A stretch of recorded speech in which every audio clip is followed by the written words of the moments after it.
one student will come in and organize their presentation in this way. And when I go back and I ask them, why did you not organize it this way? Well, that just seems too elementary and basic. I'm like, well, as a listener, I was lost the entire speech.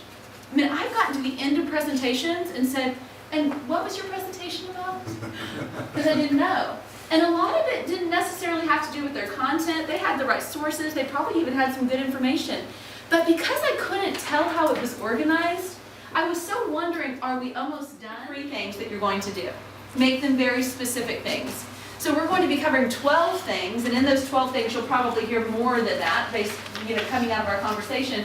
Don't try to do everything, and some of it you're not even going to like.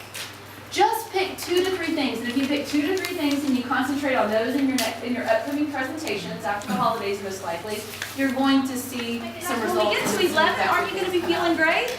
Because we only have one more. I mean, seriously. Yeah.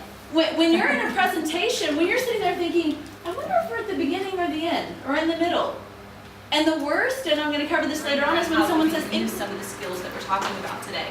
In any training, does anyone know what percentage of the information you are likely to actually walk away and use? 30, okay, that's a guess. 15, 20, 25? You're all at 10. You're right on. So some of you are much too graceful in the numbers that you're giving to us facilitators on the presentation. So keep that in mind, their perspective and not just yours. So here's what you're going to do. You probably have a variety of different presentations that you might do. Like you may have a different presentation for the first time you talk for the school. That may be very different than the next time you talk to them. That may be very different when you're really close to a sale. That may be very different when they're a long-term customer with us. So I want you to think about what types of presentations do you do? And there is a handout on the table.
That's where this group is going to get the most bang for your buck, is in this middle section.